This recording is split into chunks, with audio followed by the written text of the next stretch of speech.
चलिए हजारों साल पीछे चलते हैं। एक ऐसी दुनिया में जहां एक महान नदी के किनारे दुनिया की पहली महान शहरी संस्कृतियों में से एक का जन्म हुआ।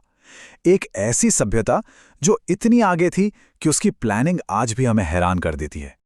जरा इसे देखिए, यह है मोहनजोदड़ो का मशहूर ग्रेट बाथ, प्राचीन इंजीनियरिंग का एक जीता जागता सबूत। इसे देखकर दिमाग में एक बहुत बड़ा सवाल उठता है। सवाल ये है कि आखिर हजारों साल पहले एक समाज ने इतने मॉडर्न और इतने व्यवस्थित शहर कैसे बना लिए। तो आइए इंसान की इसी कमाल की कहानी में थोड़ा और गहरा उतरते हैं। देखिए, इस पूरी कहानी की शुरुआत किसी ईंट या पत्थर से नहीं होती। इसकी शुरुआत होती है इंसान की एक सबसे बुनियादी ज़रूरत से। एक ऐसी ज़रूरत जिसने लोगों को ज़मीन से जोड़ा और एक साथ रहने की पहली वजह दी। सब कुछ यहीं से शुरू हुआ, सिंधु नदी और उसकी सहायक नदियों के इन बेहद उपजाऊ मैदानों में।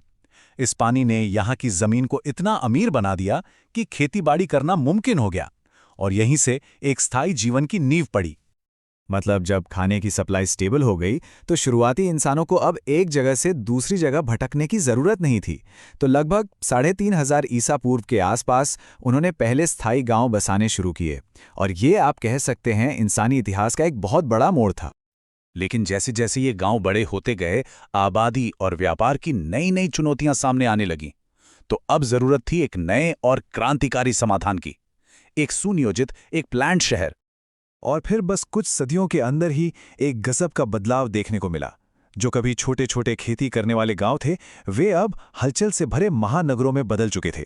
ये था भारतीय उपमहाद्वीप का पहला महान शहरीकरण। और ये कोई ऐसे ही बिना सोचे समझे हुआ डेवलपमेंट नहीं था। ये तो ऑर्गेनाइजेशन और दूर की सोच का एक मास्टरपीस था।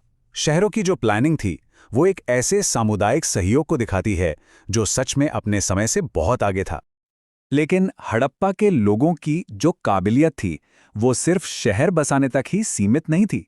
उनका जो इनोवेशन था, जो क्रिएटिविटी थी, वो उनके शहरी जीवन के हर पहलू में दिखाई देती है। सोचिए जरा, उन्होंने पब्लिक हेल्थ और सिविक लाइफ के लिए ऐसे सिस्टम्स बनाए जिनका उस समय कोई मुकाबला नहीं था। एक जैसी पक्की ईंटें, अनाज रखने के लिए बड़े बड़े गोदाम, और तो और हर घर से जुड़ा एक अंडरग्राउंड ड्रेनेज सिस्टम। उन्होंने शहरी जीवन का एक ऐसा खाका तैयार किया जिसे देखकर आज भी हैरानी होती है। इस पूरे समाज को चला रहे थे वहां के कुशल कारीगर और एक जबरदस्त ट्रेडिंग नेटवर्क।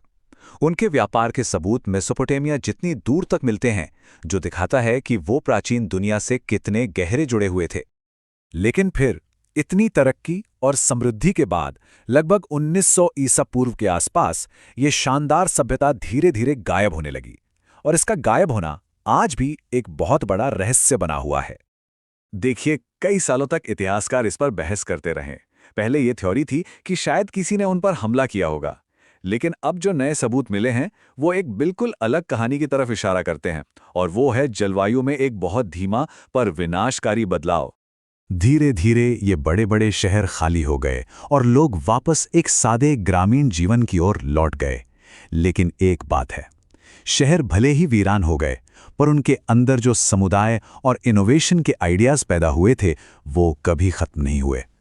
तो असल बात यह है कि भले ही उनकी बनाई ईंटें बिखर गईं, लेकिन सभ्यता का जो ब्लूप्रिंट उन्होंने तैयार किया था, यानी कम्युनिटी, कल्चर और इनोवेशन की विरासत, वो हमेशा जिंदा रही। और यही वो नींव बनी जिस पर भारत के भविष्य का निर्माण हुआ। ये इंसानी सोच और हिम्मत की स्थायी शक्ति का एक जीता जागता प्रमाण है।